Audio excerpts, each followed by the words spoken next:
ever since Marvel Phase 4 sudah pun menutup tirainya dengan filem Guardian of the Galaxy Holiday Special. So ini adalah ranking aku untuk Marvel Phase 4.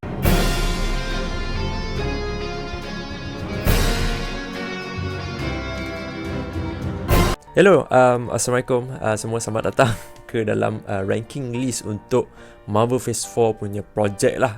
Selama aku rasa dah 2 tahun lah, starting from WandaVision pada tahun 2020 sehinggalah 2022 ini. So aku akan rankingkan, aku akan list down daripada nombor 18 sehingga nombor 1 filem yang aku rasa ataupun series yang aku rasa gempak dan sebagainya. Okay, but bear in mind, disclaimer, ini hanyalah daripada pendapat aku saja. Kalau korang ada list yang very different daripada aku, it's okay. Okay, aku faham kenapa kita ada different perspective towards this film dan juga series. Okay, so without being said, aku pun tak nak memperpanjangkan video ini. Kita mulakan dengan tangga yang tercorot paling bawah sekali, filem yang aku rasa paling tak guna sekali. Kasar sikit lah. Filem yang aku rasa tidak mempunyai potensi untuk berkembang, iaitu Thor Love and Thunder yang jatuh di tangga yang ke-18. Okay, filem Thor Love and Thunder ni sebenarnya daripada tajuk dia itu aku dapat rasakan that this film has its own potential. Ekoran daripada Taika Waititi punya consistency yang dia telah bawakan daripada filem Thor Ragnarok. I expect that dia akan jadi macam Thor Ragnarok, tapi bila Thor Love and Thunder muncul dengan tundanya lagi, lambat keluar, kita tak boleh tengok dekat panggung dan sebagainya. Bila benda tu keluar kat Disney Plus, aku rasa macam what the heck, ni filem apa siot. To be honest, Thor Love and Thunder is a good film kalau dia tak muncul di dalam Marvel Cinematic Universe. Kalau Thor ni hanyalah filem superhero biasa yang tak ada kaitan dengan MCU, tak ada kaitan dengan DC ke Sony ke, I think this film akan stand very well lah. Dia akan terkenal dengan filem yang memperkenalkan jokes very loud. Okay, banyak gila joke dalam ni yang aku rasa very cringe. Okay, aku tak nak borak panjang about Thor Love and Thunder. Untuk tangga yang ke-17 pula, ini adalah series yang paling dibenci ramai. Okay, so tangga ke-17 adalah series She-Hulk. She-Hulk ini dia apa yang very disappointed dengan She-Hulk ini adalah dia punya storyline lah ataupun story plot. Literally, bila nama kau She-Hulk, you supposed to be kita patutnya dapat tengok lah origin She-Hulk, how Jennifer Walters becoming She-Hulk.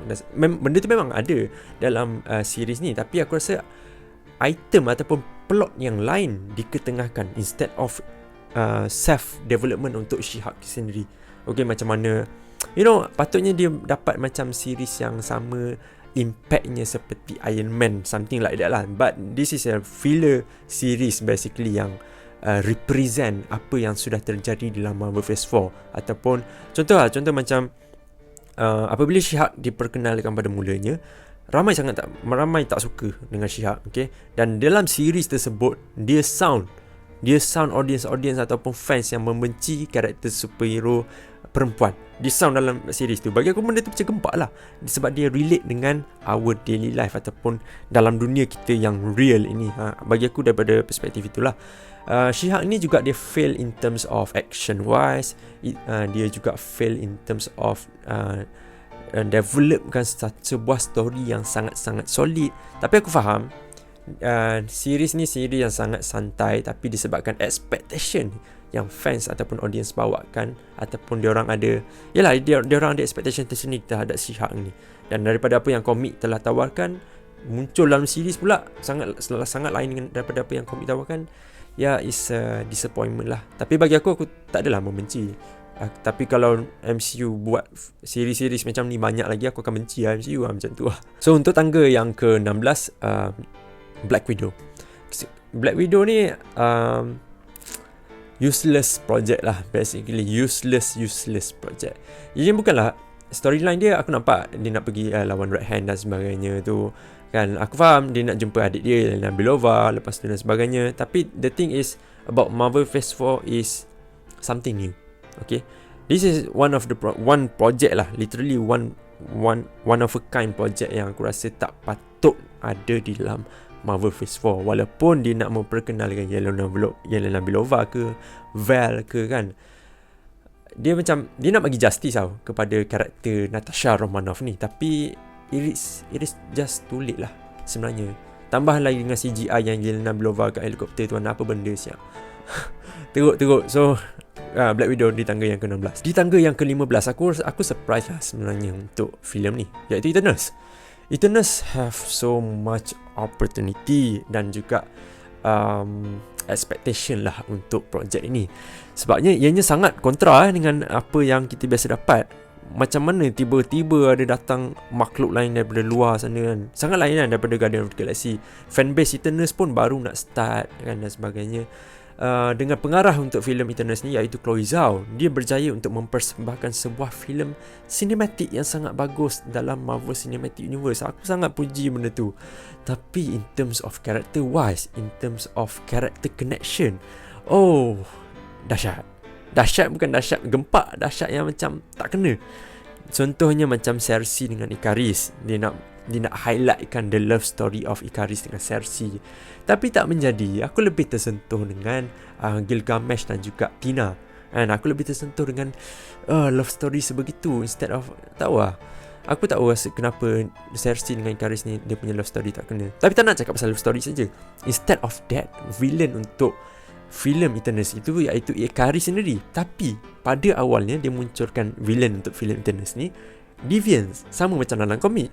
Dan aku mengharapkan Deviants ni is much way cruel. Okay, dia kalau tak nak cruel pun at least bagi some kind of justice lah untuk Deviants ini. Sebab Deviants memang memainkan peranan yang besar dalam komik Eternals. Tengoklah beberapa isu ke series ke, Deviants memainkan peranan yang sangat besar lawan dengan Kronos dan sebagainya. Celestial, aku mengharapkan kita explore into that thing more dalam filem Eternals ni. Tapi since kita tak dapat benda tu, so di tangga yang ke-15 Eternals. Di tangga yang ke-14 Falcon and the Winter Soldier. Basically this is a good series lah, walaupun dia berada di tangga yang ke-14. Tapi aku rasa this is a good series. One of the thing yang aku rasa this film is very lack of adalah the villain. The villain dia tidak memainkan ataupun tidak memberikan impact yang besar terhadap storyline.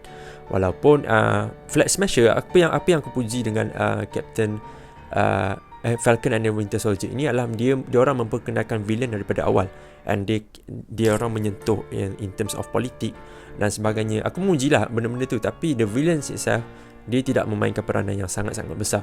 Mostly kita akan habiskan masa melihat series ni dia Falcon, Winter Soldier bersama dengan Baron Zemo. Bagi aku it is a good series, tapi villain dia tu, Flag Smasher tu tak berapa nak gempak. But it's okay lah. Di tangga yang ke-13 iaitu Hawkeye. Hawkeye ni sebenarnya dia ada juga, orang ada letakkan expectation juga untuk projek Hawkeye ni, di mana kita nak tengok lah, kalau boleh lah at least kita dapat tengok origin of Hawkeye basically kan. Tapi aku faham kenapa kita tak dapat benda tu, sebab basically Clint Barton dia nak paskan dia punya mental kepada Kate Bishop. Okay, Kate Bishop yang dilakonkan oleh Hailee Steinfeld. Dan superbly Hailee Steinfeld very very born to be Kate Bishop. Aku rasa dia menjalankan watak itu dengan sangat bagus. The storyline for this Hawkeye pun sangat bagus sebenarnya. Tapi pacing dia untuk memperkenalkan the big villain di dalam filem di dalam series Hawkeye ini sangat lambat. Dia munculkan Kingpin itu dengan sangat-sangat lambat. Dia munculkan Kingpin kan. Dan somehow Kingpin itu tidak memainkan impact yang besar. Dia sama sikit lah macam Falcon and the Winter Soldier. Cumanya Kingpin ni muncul lambat, lepas tu dia tak datangkan impact apa-apa. Tahu-tahu dia kena tibai dengan Kate Bishop. Sebab tu aku macam a little bit turn off lah basically. Sebab Hawkeye pun sendiri dia cakap dia takut dengan Mamat tu, dia takut dengan Kingpin. Kate Bishop tu datang, dia tibai Kingpin tu macam tu kan. Aku rasa benda tu just tak make sense lah.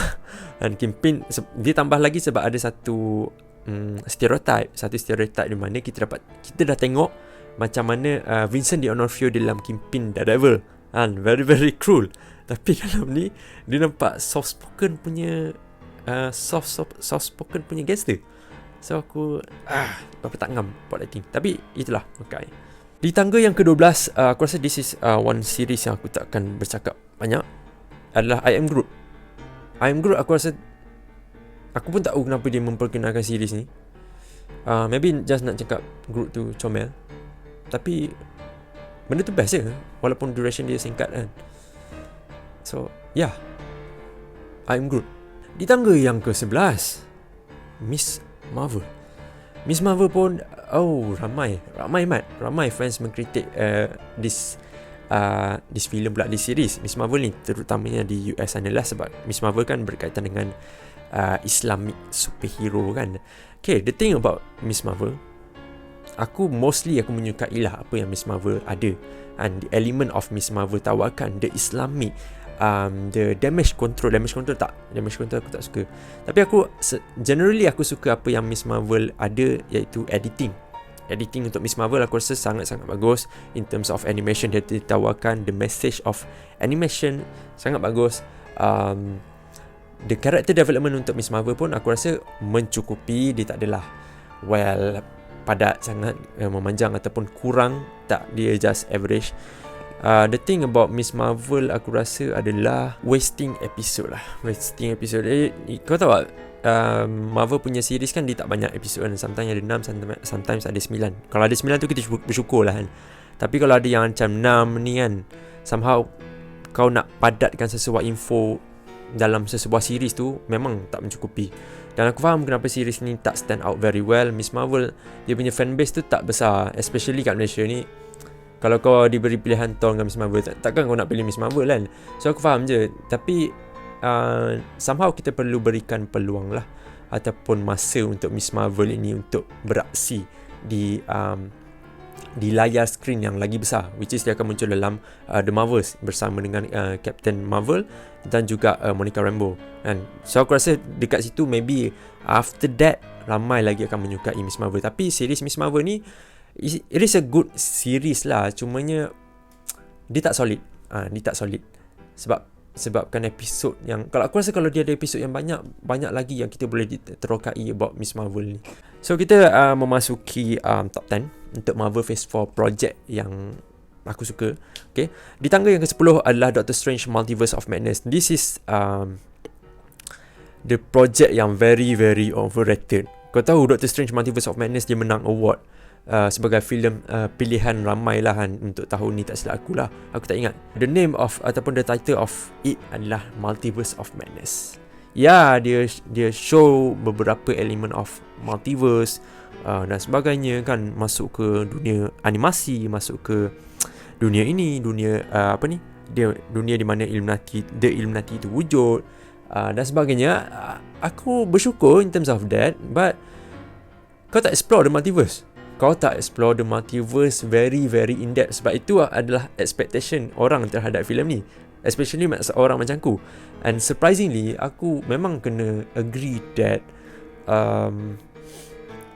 Everything Everywhere All at Once is a very very good film of multiverse instead of Doctor Strange Multiverse of Madness.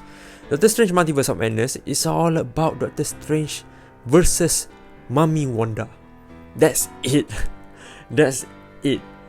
So aku rasa sangat tak kena the title dengan apa yang filem itu bawakan.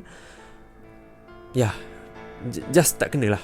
Okay, tapi aku daripada transition WandaVision pergi ke Doctor Strange Multiverse of Madness, aku rasa aku boleh beri perjuangan untuk itu. Sebab ada beberapa memberku yang tak melihat WandaVision, and somehow dia pergi tengok Doctor Strange Multiverse of Madness, dia dapat faham apa yang Wanda lalui. So I'm grateful for that, sebab dia orang tak perlu menghabiskan masa untuk habiskan season 1 WandaVision untuk melihat Doctor Strange Multiverse of Madness. Okay, so I think that's it about Doctor Strange Multiverse of Madness. Di tangga yang ke-9, tadi kita cakap pasal karakter ni kan. Ni di tangga ke-9, WandaVision.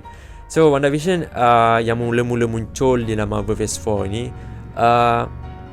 I think it is a great love story lah between Wanda dan juga Vision.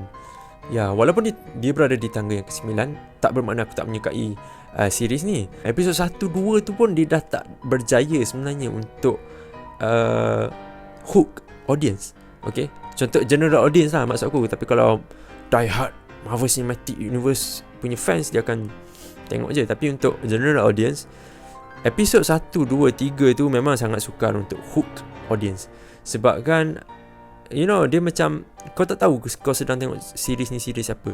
Lagi-lagi kita yang pada tengok WandaVision ni pada tahun 2020, Ni cerita pasal apa sebenarnya? WandaVision ke apa benda kan? Apa jadi sebenarnya? Rupa-rupanya dia nak cerita pasal seakan-akan House of M. Okay, tapi tak jadi sampai sekarang. House of M tu tak terjadi pun sebenarnya. But yeah, aku bersyukur dengan projek WandaVision ni. And aku get emotional lah sebenarnya apabila Wanda terpaksa mengorbankan dia punya anak dan juga Vision in order untuk live in the real life, di mana mereka semua itu tak wujud. Yeah, what a grief, to be honest. Hai Wanda. Di tangga yang ke-8, ini adalah animasi series untuk MCU, iaitu What If. What If kalau pada tahun, bila aku tak ingat What If keluar pada tahun 2020 ke 2021, aku angkat gila bro. Aku angkat gila series ni. Tapi di series dia drop disebabkan ada banyak projek lagi yang keluar lagi best daripada series animasi What If ini. Series animasi What If, oh what a mind blown. Kalau nak cakap pasal multiverse pun, this is a series. Series animasi What If, aku tak dapat sense of lacking untuk series ni. Walaupun series ni ada ramai yang tak berkenan jugalah sebenarnya, tapi overall aku enjoy the ride. Tapi aku tak suka episod Thor yang dia enjoy party. Tapi best lah dia lawan dengan Captain Marvel tu. Aku nak tengok benda tu jadi kat real life. Tapi overall I love this animated series. Walaupun ada 1-2 episod yang aku agak kurang, tapi the ending memang mantap. Tak sabar untuk tunggu What If season yang kedua. So di tangga yang ke-7, Guardian of the Galaxy Holiday Special. Aku rasa this is funniest series funniest short movie ataupun project di dalam Marvel Phase 4. Aku tak tahu kenapa dia bukan lawak-lawak yang cringe. Aku accept lawak itu, lawak daripada Drax, lawak daripada Mantis. Dia lawak tu lawak yang natural, dan aku merindui lawak tersebut. Kau faham tak? Sebelum ni kan Marvel Phase 1, 2, 3 yang ramai audience menyukai benda tu, dia ada lawak-lawak yang natural sampai, tapi impact dia tu besar. Dalam Guardian of the Galaxy dapat benda tu. James Gunn berjaya untuk menyampaikan the holiday version of Guardian of the Galaxy dengan sangat baik. Aku rasa aku tak perlu nak highlight dia punya character wise dan sebagainya, sebab this short film is very very good dan sangat kelakar. Di tangga yang ke-6 kita ada satu-satunya monster yang muncul dalam Marvel Cinematic Universe, iaitu Werewolf by Night. Oh, Werewolf by Night, I love it, brah. Tapi aku bersyukur ke sebenarnya this film tak menakutkan macam filem-filem hantu sangat ke. Tapi this is a classic classic tahun bila sebenarnya, 30s ke 80s, something like that lah. Tahun yang lama-lama dululah dia adaptasikan dengan membawakan filem short film hitam putih untuk Werewolf by Night. Dan somehow orang mempredik kenapa hitam putih? Adakah ini berlaku di zaman dahulu bukannya sekarang? Dan itulah apa yang aku fikirlah. Mulanya aku ingatkan itu adalah Gregory Russell, moyang kepada Jack Russell kan. Tapi literally itu adalah Jack Russell sahaja yang cuba untuk menyelamatkan kawan dia. Tak tahu pun tiba-tiba dia jadi kawan macam mana. Rupanya kawan dia tu adalah Manting. Okay, Manting adalah kawan kepada Werewolf by Night dalam short film ini. I love this kind of bromance di antara Manting dan juga Werewolf by Night. Tapi aku harap kalau after this kita akan dapat monster punya projek dan sebagainya. Aku nak tengok the combination of Manting dan juga Werewolf by Night lagi banyak lah daripada apa yang kita dapat daripada Werewolf by Night ini. Overall, Werewolf by Night is a great short film. Memasuki top 5 bro. Top 5 Marvel Phase 4. Di tangga yang ke-5 kita ada filem Shang-Chi. Shang-Chi pun one of the great project untuk Marvel Phase 4. Thank God this film exists. Sebab aku tak ada modal lah kalau aku nak lawan dengan orang apabila bercakap, oh Marvel Phase 4 is very very suck. What project yang kau idolize sangat? Shang-Chi is one of it. Simu Liu as Shang-Chi, very good. Storyline untuk Shang-Chi, the conflict yang muncul dalam filem Shang-Chi di antara bapa dan anak, dan adik ke kakak, adik dia dan sebagainya kan. Ten Rings. Oh, I think this is a great story lah untuk Marvel Phase 4. Itu je aku boleh cakap. Aku tak nak komen lebih untuk filem Shang-Chi. I think adalah beberapa lacking lah, termasuknya emotional connection lah di antara bapa dan juga anak tu tidaklah berapa significant, but it's fine. Filem tu dah stand out very very well bagi aku daripada first act, second act, third act, walaupun ada naga yang keluar. Tapi dia acceptable lah. Ni bukan filem Pacific Rim, tapi aku faham kenapa dalam filem Shang-Chi ada benda tu. Okay, so di tangga yang kelima Shang-Chi. Black Panther Wakanda Forever di tangga yang keempat. What a great movie. Anthony Shin punya movie, sumpah. Walaupun dia berada di tangga yang keempat, this is a very very emotional movie. Aku dah ulang benda ni banyak-banyak kali sebenarnya. T'Challa is not here with us. Black Panther T'Challa is not here with us. Dan the thing is, Shuri tak sanggup untuk ada another Black Panther yang baru. She thinks that the Wakanda people and Wakanda itself need to evolve and depends on technology. But somehow Shuri sedar that Black Panther is a need and is a must untuk Wakanda untuk Black Panther protect Wakanda ini. Dan along the way, they represent the anti-hero. Basically, dia villain lah dalam filem ni, iaitu Namor. Dan juga Telecans. Dan juga dia punya tempat tu yang sangat lawa gila bangang. Kalau Top Gun Maverick kan, Top Gun Maverick kita boleh highlight the flight scene dan sebagainya. Kalau Avatar pula kita boleh highlight the detail of that person. Avatar tu sangat detail. Tapi Black Panther Wakanda Forever pun ada those kind of cinematic value yang sangat tinggi apabila kita memasuki the Telecans. Bukan Telecans, Telecan kan, tempat dia tu apa nama dia? Telecans kan, tak silap aku. Telecans tu orang Ikit Talokan. Tapi tempat tu sumpah lawa. Dengan lagu yang digunakan masa kita memasuki tempat tu, holy shit, Aku suka Black Panther Wakanda Forever di tangga yang keempat. Ya, di tangga yang ketiga, this is the confusing series yang aku pernah tengok lah sebenarnya. Moon Knight sebenarnya dia ada lacking lah. Moon Knight walaupun dia masuk top 3, dia ada lacking in terms of character development untuk Jack Lockley tak muncul dalam series ni. Dia muncul pada penghujung series ni lah. Dia muncul just a teaser untuk apa yang akan datang untuk Moon Knight nanti kan. But overall, Moon Knight ni is about mental health, to be honest. Kita dapat tengok daripada perspektif Mark Spector, apa yang dilalui daripada dia kecil, macam mana dia dilayan, kenapa dia menghidapi DID, Dissociative Identity Disorder. Bagi aku, kenapa aku letakkan Moon Knight di top 3 untuk Marvel Phase 4 adalah dia punya storyline sangat kompleks lah, to be honest. Ya, sukar untuk membuat series sebegini, dan sukar untuk untuk Oscar Isaac menjalankan 3 watak serentak. Susah. Aku tahu that, sebab aku pernah tengok behind the scene lah untuk cerita Split kan. Dia cakap that memang susah untuk memegang, kita seorang memegang watak yang banyak. Benda tu sukar lah untuk dijalankan. Dan apabila kita melihat Oscar Isaac menjalankan watak dia sebagai Moon Knight dan sebagainya, aku tersentuh dengan lakonan dia sebenarnya, to be honest. Tapi the climax pun dia tak best sangat sebenarnya untuk climax Moon Knight ni, sebabkan kita dapat tengok Godzilla lawan dengan burung kan, burung kakak tua. Tapi ya, aku pun muji Moon Knight dan aku meletakkan Moon Knight di top 3 adalah kerana the storyline is very very complex, dan sukar untuk kita mendapat storyline sebegini. Di tangga yang kedua kita ada series Loki. Series Loki aku tak perlu nak puji di series, sebab aku dah highlightkan di series sebagai nombor 1 untuk series tahun lepas, dan it remains one series yang pertama untuk Marvel Phase 4 ini. So aku tak nak cakap apa tentang Loki. Nombor 1 aku rasa memang diterima ramai. This film memberikan impact yang sangat-sangat besar, terutamanya zaman COVID lah sebenarnya. This film zaman COVID, dan aku rasa timing dia keluar tu memang sangat-sangat bagus lah sebenarnya. Spider-Man No Way Home berada di tangga yang pertama untuk Marvel Phase 4. Aku tak nak deny, every project Marvel, every project film yang lain dan sebagainya, this film membuatkan aku melompat lah Hanat. Aku melompat tengok Andrew Garfield masuk. Aku melompat tengok